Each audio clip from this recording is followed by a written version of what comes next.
welcome everyone in this panel discussion. We named it the investment strategies for the second pandemic year, as the whole COVID-19 situation has started pretty much 1 year ago, at least here in this part of the world. I mean, in 1 year ago, we entered into a situation that we had not seen before, and not only as for the real estate industry, but in a more general sense. So it's so this panel is also sort of aims to look back at what has happened to the industry in the last 12 months. I'm going to introduce our speakers. We have Victor Constantinescu, who is managing partner and co-head of real estate at Kinstellar. We have here Hadley, who is founder of MDC². I hope he's here. We can't see him at the moment, but I think he's here somewhere. Yeah. Okay. We have Paul Hallam, who is managing partner at GalCap Europe. Hedwig Höfler, who is head of investment management at CBRE. Adrian, Karczewicz, who is head of divestments CE at Skanska. And Mihai, Patrulescu, who is head of investment properties at CBRE Romania.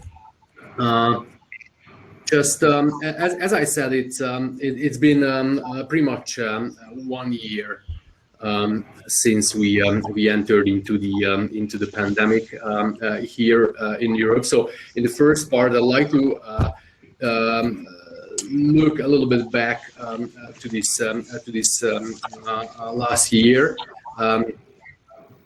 that we had.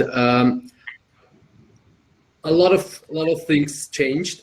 One of the changes was that travel, even within CEE, was pretty much impossible, or most of the year it was impossible. Still not very easy. I mean, I myself do have to go to Vienna from time to time, and it's like back in the 70s or something. It's almost you need to get a visa to go from one city to another in the middle of the European Union. So and how has this all affected the investment market? All these travel restrictions. Is it impossible, or is it just a new era where you just had to get used to this? Adrian, any comments on that? Sure. Yes. So thank you very much and welcome. Yes, I never thought, Csanád, that I'll be missing the airport and this tiny seat on the airplane. And I would even welcome some flight being cancelled. Yes, just to be back to the normal life, normal routine. So no, definitely this is causing a lot of headache for us in the investment community of real estate. However, of course, we are trying to manage the situation and ride the waves of this crisis. So last year we had actually quite still successful because we managed to sell 4 buildings in Poland, Romania, and these travel bans, of course, have been strictly monitored by us. So we have been watching carefully what the different regulations between the countries. How can you fly? How can you travel by car so that you can basically invite your investors to the property? And in some cases, and that was on for example, transaction I was taking part in US, in Seattle. So some of the investors who were visiting, they had to go through the quarantine. So still, I can say that if you have enough attractive property, the investors will do its best and will put efforts to fly over and visit the property, even at the cost of some quarantine or some being basically closed down at your apartment or somewhere in a hotel in a given country. So the the life went on. Of course, we moved to the remote work, and all of the negotiations which we had have been taken place on the screen, which was, of course, not so good, not being at the same place in the same conference room with the lawyers and the investors. But at the same time, we have managed to discuss, negotiate the documents on the screen. And as a matter of fact, because we didn't have this possibility to travel, it was much easier to arrange meetings. So it was not like, okay, hey, can we have this call next week? The response was yes, we can do it tomorrow or the day after. So the availability of people was much better. And at the end of the day, of course, what was important was the fact that we have a quite strong base of clients and good relationships. So we didn't have to develop, so much of new contacts. So we have managed to sell almost 350 million euro of assets in Central Europe over the course of pandemic, including January this year. We have leased 130,000 square meters of office space in 2020, including the two leases which were the biggest, PZ2 in Poland, which was 46,000 square meters, and Allegro, which is Polish eBay in Poznań, which is 26,000 square meters. So yes, it was quite difficult, but the business went on. And now I can appreciate the fact that we have our sister company, which is a general contractor, so we didn't have any delays on our construction sites, and we could accommodate all of the visits, whenever we wanted, with all of the necessary measures on the site, with the health and safety. So yes, I can say that was not that bad. Any comments on this from the rest of the panel? I can fully agree what Adrian is saying. So we have the same experience. I think 1 year ago, a video conference, at least to get acquainted with somebody, would have been deemed unfriendly. Now it's the new normal, and we also completed a few transactions completely via online medias. So I think the people adapted to this new way of doing business.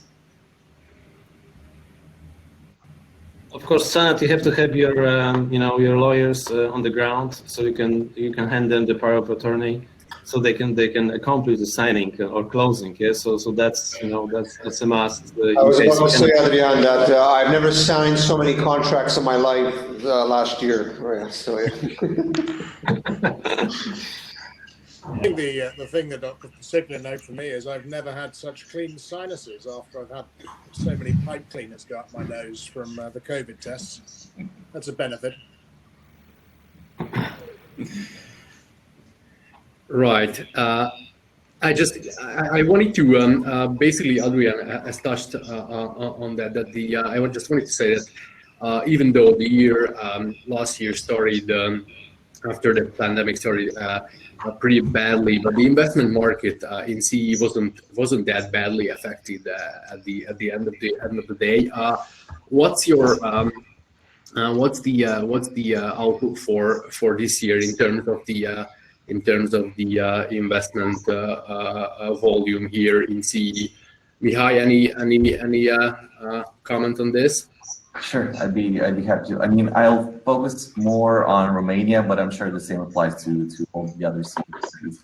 And as you said, Csanád, I mean, 2020 was filled with moments of doom and gloom, but I think 2021 is setting out to be a very promising year.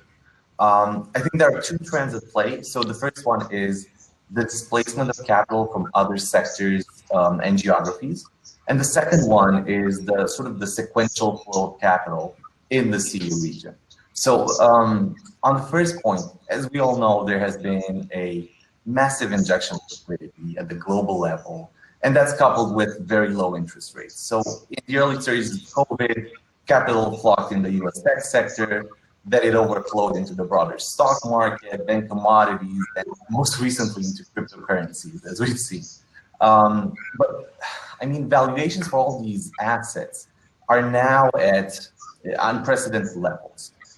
broadly speaking, the average sort of price to earnings ratio on the S&P 500, that's, if you turn it around, it's equivalent to a yield of 5%. So as an equity investor, you have to take on the company risk, but a return that is not really very appealing. So therefore, real estate starts to make much more sense for investors. And particularly when you have a positive yield gap, as you do in Romania compared to the S&P 500. So that's sort of this cross-pollination of capital from one sector to the other. And the other thing that I wanted to mention was that the sequential flow of capital in CE, what we've seen before COVID was that investors initially going into Poland, Czech Republic, then there was a yield compression over there. The same happened into capital flowing into Hungary, yield compression, and then sort of they started looking at Romania. Now, the encouraging news from my perspective is that the investors that went through the vetting process to actually, go through the risk vetting process and see if it's okay to invest in a country like Romania, by and large, they still have that openness. So now we're in an environment where the biggest barrier to entry, in my view, is in the country. It's not the sector, but just the medical emergency. And then just to your initial question, looking at the deals, in which we are involved in various capacities, there are now, just in Romania, around 600 million euros in transactions that are in advanced stages of negotiation, and I think could well close by the end of Q3. So, compare that to the average liquidity in Romania, which was about 1 billion over the past 3 to 4 years. I think, 2021 could well shape into a positive surprise. Right, Victor, how do you? We had a really active year last year. We closed a lot of transactions. Do you anticipate the same thing for 2021 as well? Yeah, to be honest, I do at this point, mainly for the reasons that Mihai just mentioned, as well as Adrian. Basically, the rationale for doing real estate still makes sense, the economic climate, and people are still looking for a good deal, and the good deal is in our markets rather than some other places where they could be looking. Sure, the dynamics of these transactions are completely different now. They're proceeding at different paces. The problem of travel, while it's been overcome with video and things like this, and deals have closed over video, it does impact the ability of an investor to come to a country, to take a look, to talk to the people, the consultants, the lawyers, the agents, the other side in a transaction, and especially in the markets in Southeast Europe, like Romania or Bulgaria or Serbia. It's a bit more difficult just because the investors are not as used to the kind of products here as opposed to Poland or Czech Republic. But yeah, the outlook looks good so far, to be honest. And if you would have asked me this a year ago, I would not have responded that way. Yeah, I was just going to comment on that, because in the previous presentation at the end I asked our presenter whether he was more optimistic or more pessimistic 12 months ago, and he was definitely he said he's more optimistic now, because this could have been a lot worse when we were in the beginning of this whole pandemic. Does the rest of the panel agree with this optimism? Paul, you guys recently acquired an asset in Vienna, which is a little bit part of CE, but also not. It depends. Yeah. We can just, if you want, we can just focus on the CEE acquisitions last year. I have to agree 100% with Adrian and Victor and Mihai that everything is doable virtually. We lucked out last year in that there were two, I guess you want to call them breaks in the fear periods, where Austria came temporarily out of lockdown. And during both of those periods, we took the opportunity, all of us jumped on planes. We were in Budapest, we were in Warsaw, and it was actually quite surprising, because my colleague Marco Cola said, I don't think we've ever closed so quickly before. I mean, it was a 4-month transaction period between being introduced to the asset to closing on it, and that in itself speaks to the importance of having these strong local teams. So we have people in place in Warsaw and Budapest who are taking all the doing all the legal tax and technical DD for us. And the pandemic really showed us how well this sort of works. As you said, Victor, we had all the power of attorneys in place with the law firms, so that if need be, they could immediately step in and finish everything for us, which in the case of Kozhikova in Warsaw, they did, because towards the end of the year, we went right back into lockdown again. Despite that, everybody is back in the office here. If you had, looked at this situation a year ago, everybody was holed up at home, kind of fearful, not knowing how contagious this was. And now we see, generally, if you're relatively careful and you're wearing your masks and you're hand sanitizing to the point where your hands are raw, you're okay. And everybody's going to survive this okay. And even at our property management groups, there have been some outbreaks of coronavirus, and fortunately, everybody's come through it okay. Now, I think you're seeing the end of this strange saga is that people are back on the streets. If you were to walk down the main shopping street of Vienna after you leave the office at 6 or 7 o'clock at night, it almost looks like a normal situation, with the exception of the masks and the police who are out making sure people kind of disperse by around 9 o'clock at night. That will put incredible pressure on the governments to ramp up the vaccinations, whether they like it or not. And as CEE countries have shown in the press, they're going to take these vaccinations from wherever they can get them. So that will happen, and at some point there will come a tipping point where most of the population is vaccinated and people just don't have so much fear anymore, and we'll go back to relatively normal travel schedules and relatively normal office environments. I'd really like to hear what everybody else has to say about the home office situation, because I think within the real estate industry, people are willing to do maybe some people 1 day a week, some people 1 day a month, but there's this necessity to be able to jump up from your desk, run into the next room with spreadsheets and say, this doesn't look right, let's fix it. Any comments? I think there are a lot of different ways how to deal with the situation. So like Paul said, you're all in the office. We are still in this AB groups with 50% in the office. And if we look at our office buildings, we have there between 35–50% of occupancy. So I think that's currently it's very controversial how people are dealing with the situation. Yeah, that's interesting. I mean, what we realize that this spring is completely different than any spring before, because normally it's the most busiest period for us in the investment management, because all agents try to bring the assets on the market, and we have really a lot to check and analyze. Now I think the baskets of the agents are more or less really empty. So I think that's the first spring in my career with empty baskets from the agents. Mihai, you have to send some properties. That's Yes. what I want to say. I'm going to circulate some stuff. But Csanád, if you want to hear someone very optimistic, I'm sure this is Hadley with his logistic platform. Yeah, absolutely.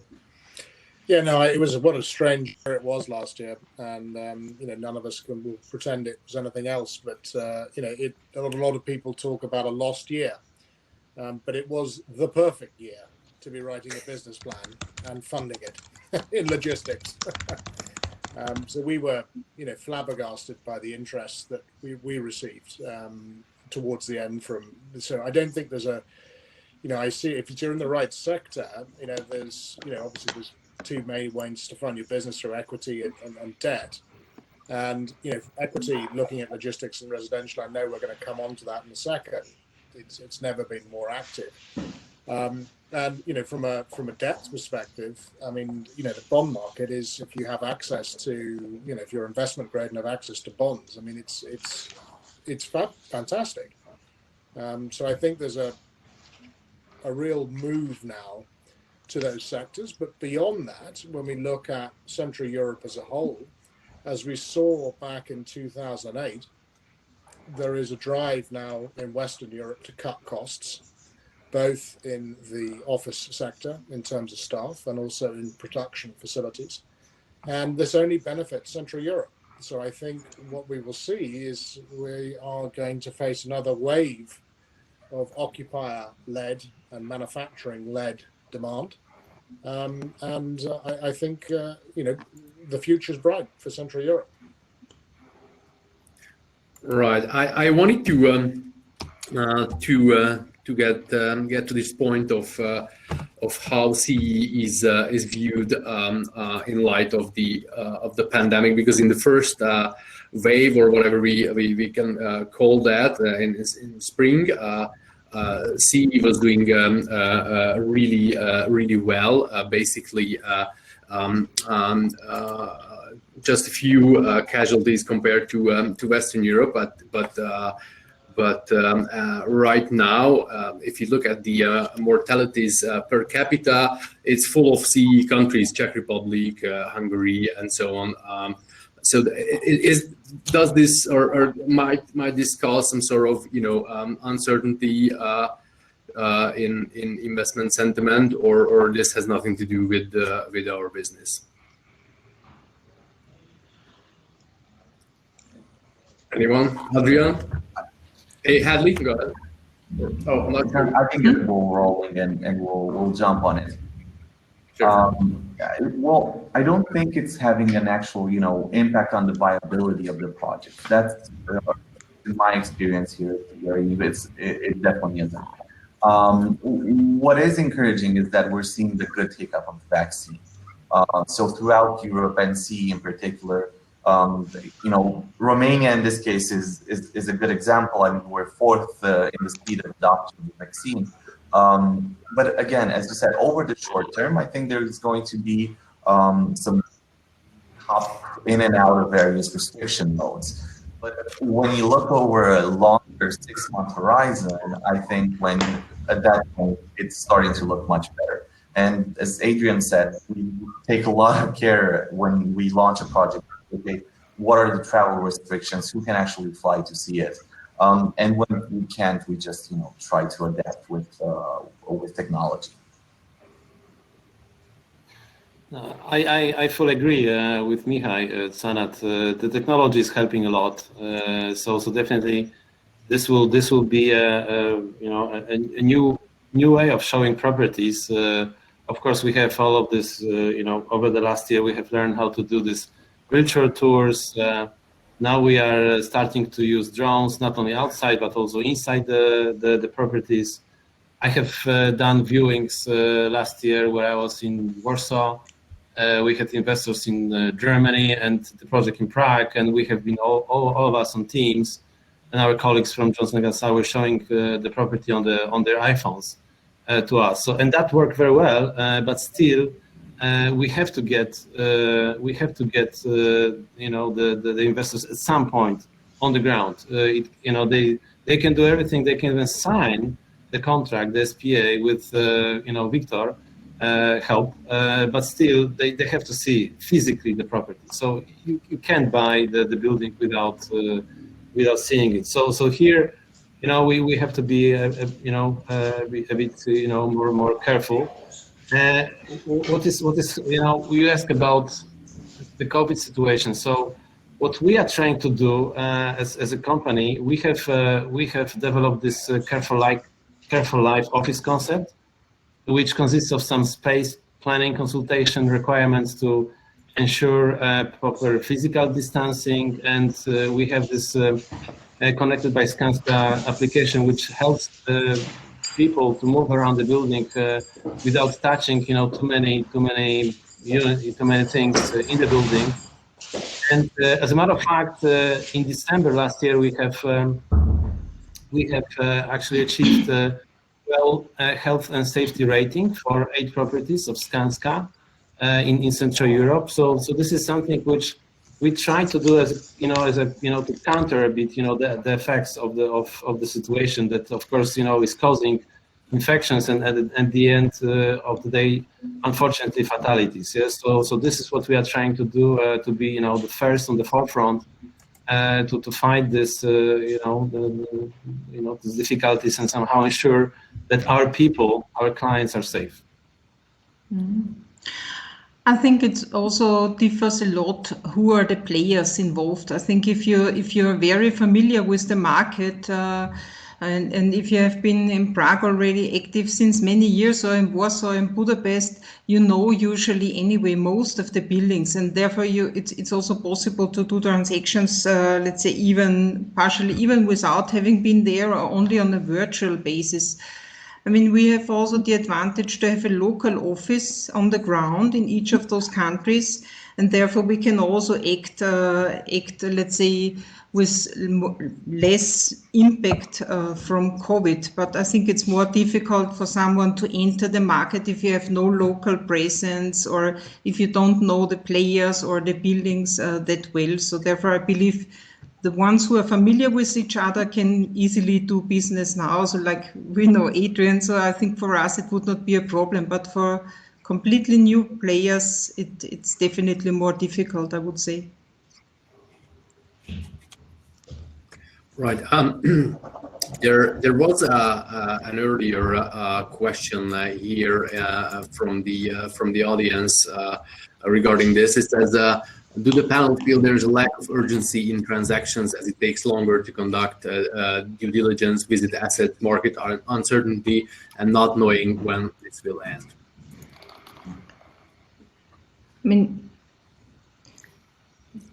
if I may take this, no, I don't think so, because due diligence causes costs, and the longer it takes, the more it doesn't get easier. So it's maybe the decision making is more complicated, and the assessment of the market, assessment of yield developments, etc. But once you stepped in, then usually you complete the due diligence in the usual time frame. Echo that. I mean, we did effectively $1 billion deal in 8 nights, and we're signing PPAs and so I would say if you're on the ground and you know Central Europe and you've got presence in Central Europe, speed is exactly the same as it was. If you don't have presence here, it perhaps is a little bit stronger, but I don't see any slowdown in DD from what I'm seeing and what I'm hearing. I agree with Hadley and with Hedwig as well. We don't really see necessarily lack of urgency. If there are delays caused, it could be, normally there are 2 things. Either it's a new entrant who needs to get their head around certain issues and needs a little bit more time to process, or second is just a COVID problem that comes up. The banker suddenly has COVID, or the notary or something. You need to scramble to find solutions. But those things, there are always solutions for this kind of thing. But otherwise, no, I haven't seen any lack of urgency as a general phenomenon. Right. Actually, Hadley has already talked about how popular logistics is. I think that that goes without saying these days. That logistics has been clearly, well, not the only one, but a clear winner of this whole new situation. How about asset classes like office and retail? Are you less optimistic about that? I mean, Adrian, you guys keep developing your new projects basically in all of the CE markets, and then of course you even exit your project. So you have to, I guess you have a view on that. Sure. No, I cannot say, you know, it's a great market, and of course, you know, we are affected by work from home. We have also less people in our office than usual.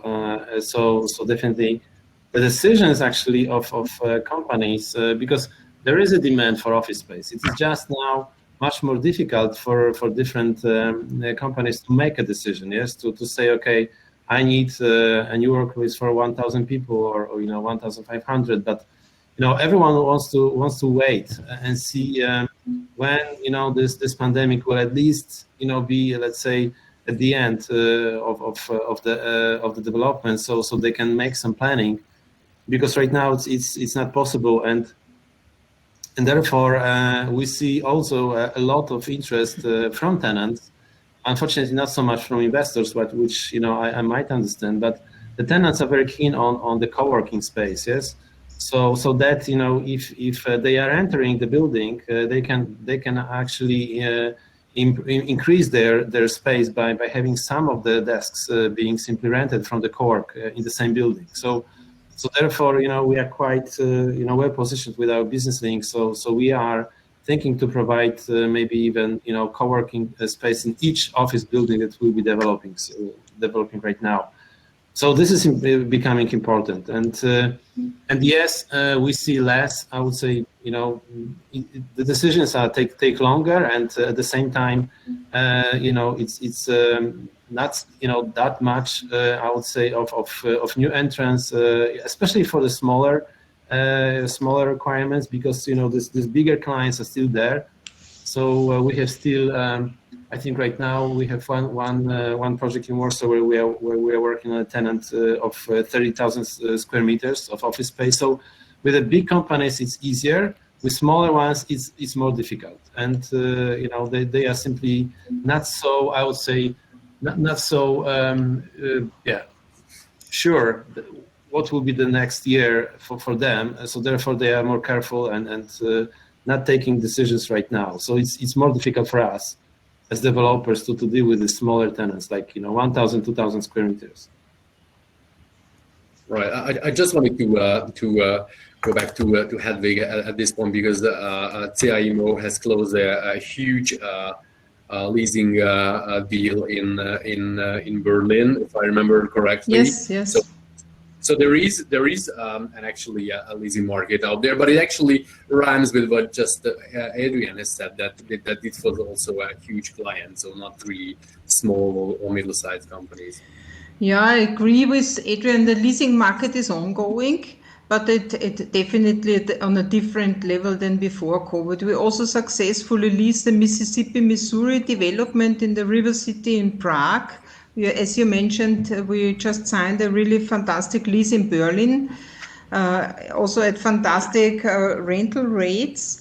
But most of the tenants are currently hesitant and try to postpone a bit the decision making. So I'm not afraid of office. I'm also fully convinced that office will survive. But I think location, accessibility, and especially the flexibility of the building must be secured, or more secured than in the past, because I'm personally convinced that the style of work will change. And now, like also myself and we in our office, we are considering how should we do it in the future. Will we allow a bigger home office share, yes or no? Will there be more hot desking? Will you move a little bit more maybe to the co-working space to reduce the fixed cost and enlarge the space and these flexible areas if needed?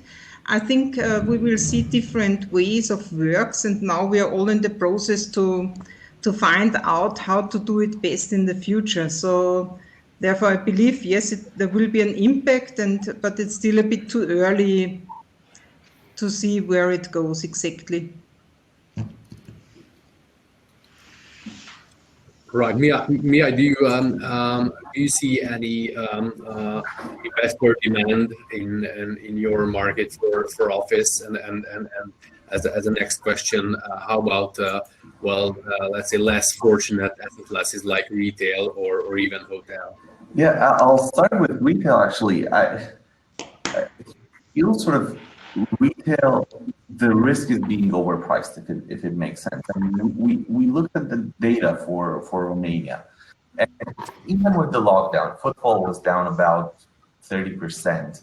But what was interesting is that people went into the shopping centers and actually they bought more than usual. So the conversion ratio increased in this period. So overall sales were down only about 50%.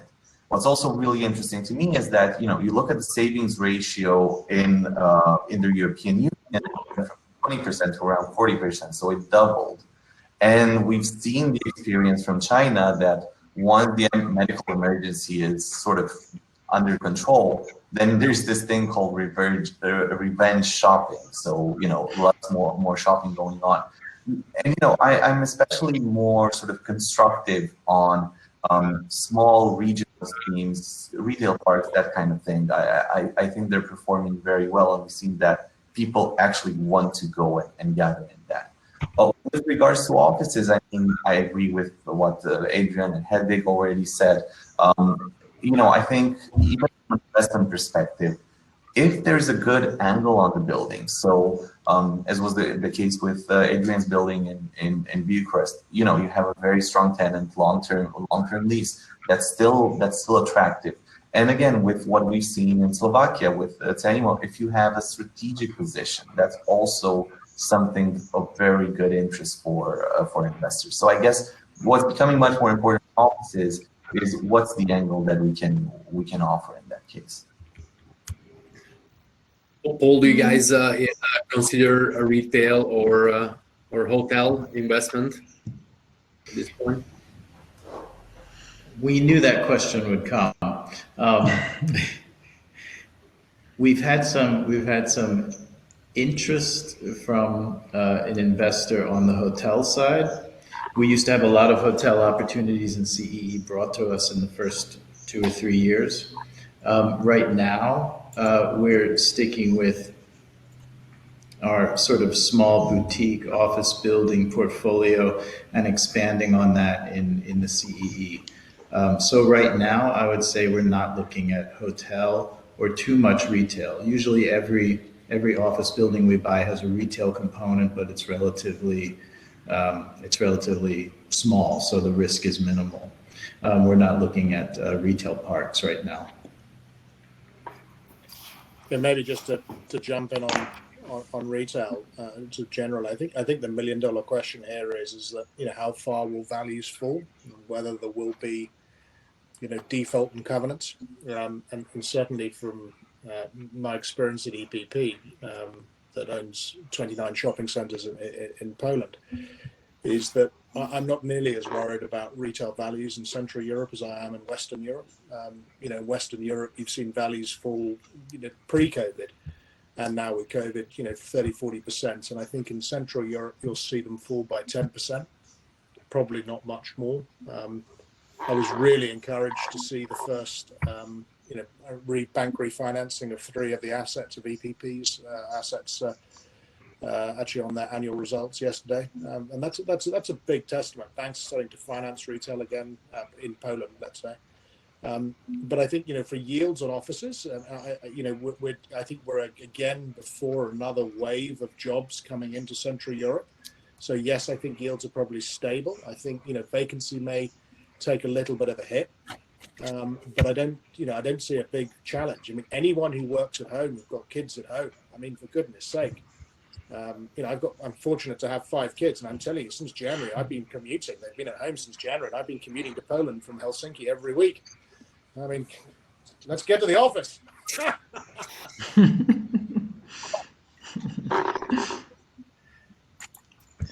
Right.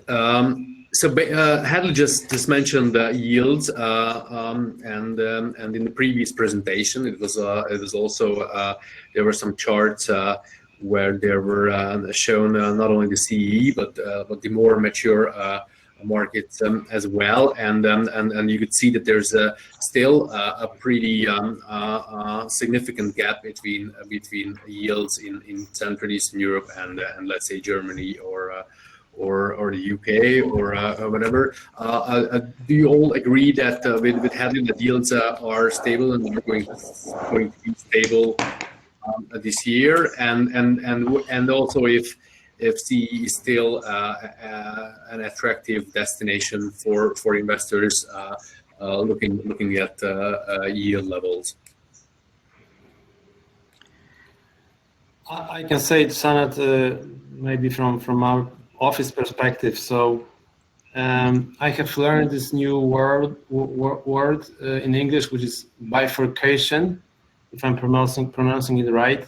So, which means, in our case, that there is a bit of, that there are two different, let's say, ways that the office property market is developing. So the core is being priced at least the same, or maybe we are counting to get actually a lower yields for core office buildings like CBD Warsaw, CBD Prague, but at the same time, this I would say core plus or B class or even like C class is getting quite a big hit. Yes, so the properties which are not in like the central point of CBD or with the strongest covenant of tenants, they are not so much in favor right now. So therefore, this bifurcation means that the yields for core are going probably to go down, but the core plus value add will go up a bit. I agree, and another aspect I think is also currently the vault, because you don't necessarily want to be exposed to the reletting risk in the current still, let's say, softened occupational market. So if a property has a very short vault, I think the yield will be different. If you have a long vault with a secure income, like Adrian's generation property with a 10-year lease agreement, then it almost has a bond character, and I think there will be always a strong appetite and attractive yield for such a product. Yeah. Also a bit depending on the market, on which of the countries in CEE, I see also differences between the countries, definitely. I mean, Warsaw, currently the market maybe is a bit more also influenced by the huge amount of towers which are on the market and still wait to be leased up. I think this might also impact the leasing market and slightly influence the yields. And I think also a new factor which will come is the environmental topic. And with this new EU taxonomy, so if there are buildings which don't meet these new requirements, I think there might also a yield gap so that there is more differentiation between A and B buildings also from this environmental point of view. So I think these are some trends that will come. But as long as the financing costs are low, interest rates are low, I think for the good products, there is also a positive yield outlook. If I can also jump in, and I agree with what has just been said, definitely the key word that we've been hearing over the last few months, and Mihai, perhaps you agree with me, is corporate credit. How good are these tenants? How strong is that covenant, and how long are they there for? So everyone is looking for sale-leaseback transactions. That's the new hot topic now, whether that be manufacturing centers or logistics warehouses or whatnot. So definitely, I underline what was said earlier.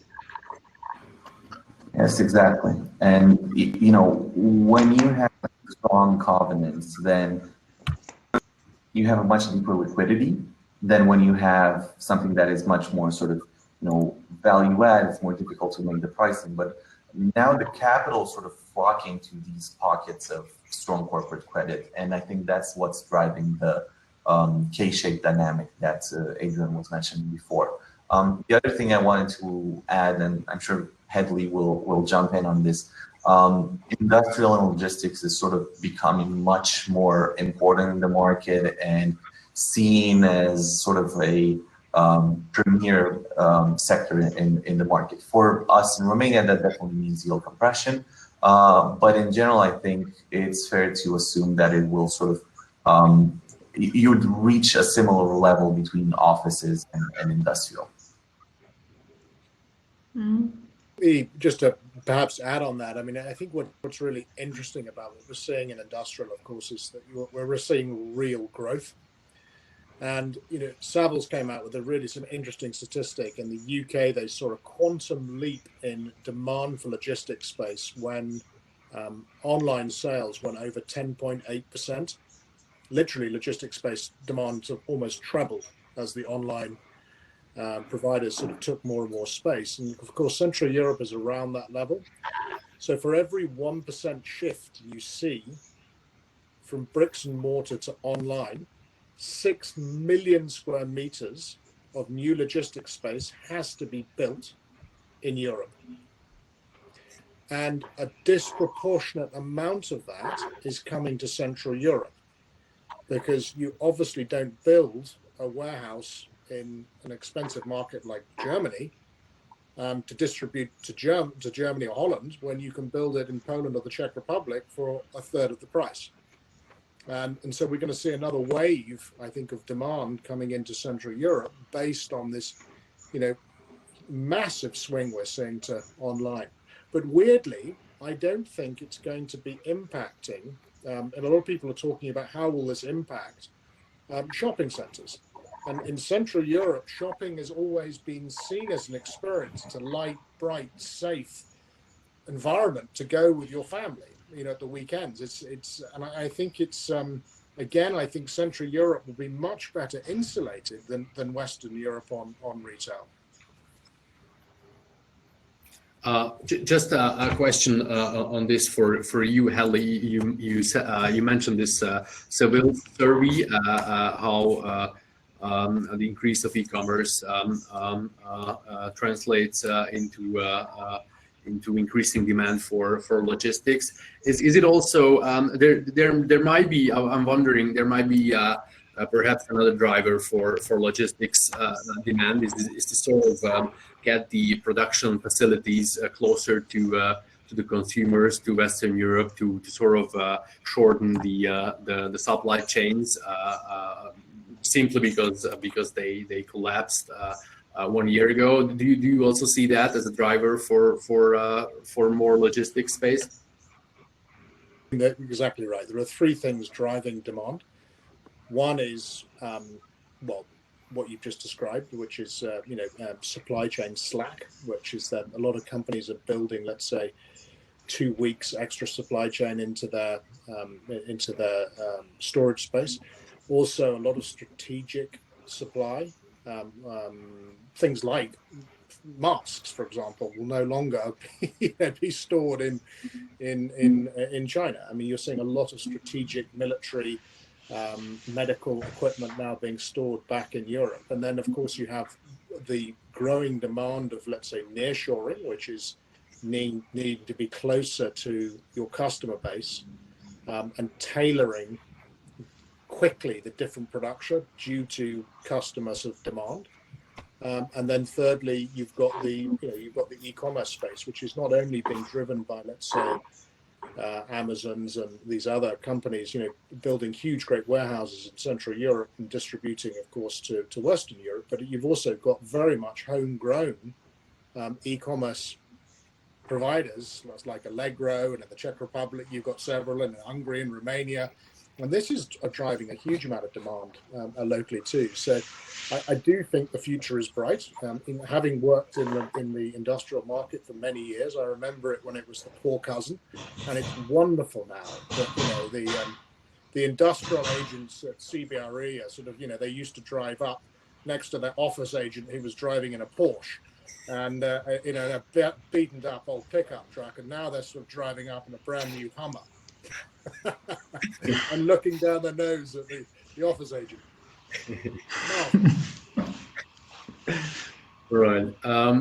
There is a question, and I like on this point. I like to encourage our audience to just come up with any questions here in the chat. We also have a poll here on the right side, so I just like to encourage everyone to vote. It's quite simple. I just like to get your views on whether the investment volumes will be higher or lower in 2021 than they were last year. So there's a question whether you see newcomers, they mean investors coming to CEE, and on that note, I wanted to just touch on that. Asian investors were quite active pre-COVID in CEE. They just started to do larger deals, and they somehow seem to have disappeared, probably because of the travel restrictions, partly. Any comments on that? I know that, Adrian, you worked with some Korean investors, for example. Yes, no, I think Csanád, even looking at your home turf, meaning Budapest, I know that on Agora there were a few Asian investors interested in acquisition of this HB project. So they are active. It's not that they disappeared. And when I was discussing over the last couple of weeks with a couple of them, their strategies. So no, they are basically sitting on cash. Yes, yes, there are these travel restrictions which made it impossible for them to travel right now. But at least this is what I have heard from most of them, that they are looking at May, June, so they will be able to move around and start to look at the properties properly. However, now they are, as someone pointed, I think like on the example of what Hedwig said about offices of Immo in different countries. These Asian investors, they have their local investment managers. So they're using Investco, they're using HIH or GLL for the acquisitions. Not necessarily at that point they need to be present on the ground, so they can basically negotiate lots of things with the help of the local companies, and at the end they still need to come before they're acquiring the assets. So this is the nature of the Asians, and with this in mind, I'm I would say slightly positive, yes, about Asians coming back and looking, especially at the assets which we described, which are long leases, which attract Asian capital because they don't want this asset management type of exercise that they have to take care of tenants and expiry of leases. So if you have a long lease and good location of the building, you should attract Asians also for properties in Warsaw, Prague, or Budapest. Yes, I'm not sure yet about Bucharest because I didn't hear besides CIC that there were from China. There were interest for Bucharest market. Yeah, there was before. Now it's, as you said, you need the right product to attract Asian capital, and I also got the feeling that there's much more sort of movement on the logistics and industrial along with office. But I wanted to add one more thing when it comes to Asian capital, and that's sort of the interest rate differential is actually going to be helping CE countries and the broader European Union. Basically, we're going to be in an environment where the European Union will be stuck with very low interest rates for a long time, negative interest rates, and then the recovery in China and South Korea is actually going to be a little bit faster because the medical emergency wasn't as pronounced. So you will have this interest rate differential, which when you have to make the transition from income in euro, turn it into income in won, it's actually going to improve their competitiveness. Yeah. Mm-hmm. No, exactly, as Mihai says, the hedging costs went again into in favor of Koreans. So, in the good times, they were trading like 120 up to 150 bips premium, then went down to 50, 60 bips, and now they are coming back again to 100 bips. So this is, yes, exactly as Mihai you pointed. The trend is, for the future, because of the interest rates difference, that the hedging costs will be in favor of Koreans or Asians, while using the local currency for acquisitions. I think what also could be mentioned in that regard is the investor activity between CEE countries and between CEE investors. Like you can see from Hungarian investors active now in Warsaw, or from Czech investors or Slovakian investors. I think this is more and more popular. I see it more and more in transactions. Yeah, absolutely. I mean, cross-border investments have been increasing everywhere in CEE. I'm just looking at the audience questions as we're getting to the end of this panel.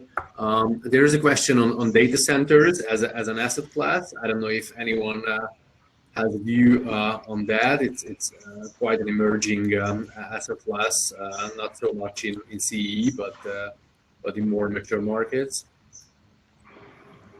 We are starting to see, data centers under discussion for development.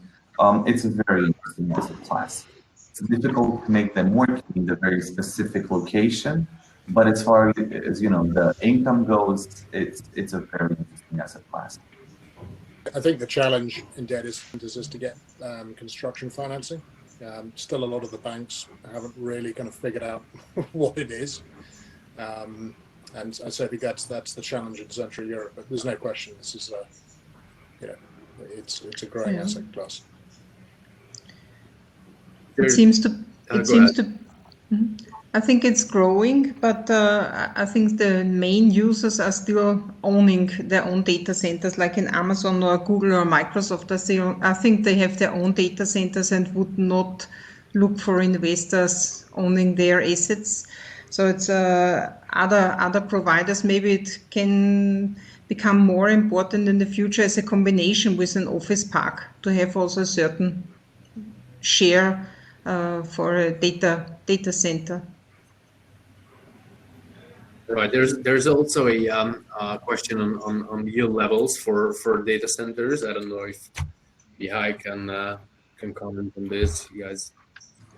As Hedwig said, it's the market right now is much more focused on development, at least in our region, rather than selling, because they would prefer to own them.